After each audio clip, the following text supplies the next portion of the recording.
আমাদের সাতক্ষীরা জেলা প্রাকৃতিক সৌন্দর্যে ভরা।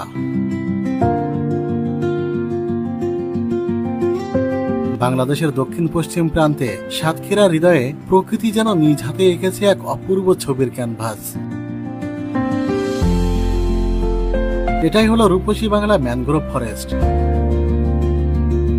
বাংলাদেশ এবং ভারত সীমান্তে ইছামতি নদীর তীরে সুন্দরবনের আদলে গড়ে ওঠা এই উপবন এখন ভ্রমণ পিপাসু মানুষের স্বপ্নের গন্তব্য।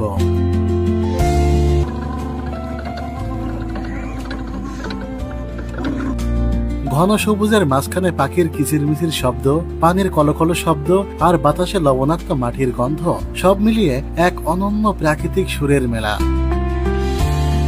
শান্ত নদীপথ, মায়াবী বন আর চারপাশের জীববৈচিত্র্য প্রতিটি মুহূর্ত মনে করিয়ে দেয় আমরা প্রকৃতির কতটা কাছে।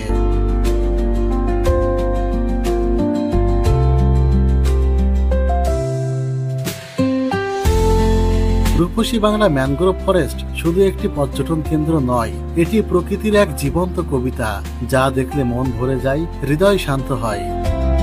সাতক্ষীরার কোলে এই সৌন্দর্য একবার চোখে দেখলে মন বারবার টেনে আনবে এখানেই। প্রিয় দর্শক, আপনার চোখে রূপসী বাংলার কোন দৃশ্য সবচেয়ে বেশি সুন্দর লাগলো তা কমেন্টে জানিয়ে দিন। আর যদি ভিডিওটি ভালো লেগে থাকে তাহলে লাইক, কমেন্ট এবং শেয়ার করতে ভুলবেন না। ভিডিওটি বেশি বেশি শেয়ার করে সাতক্ষীরার সৌন্দর্য সারা পৃথিবীতে ছড়িয়ে দিন।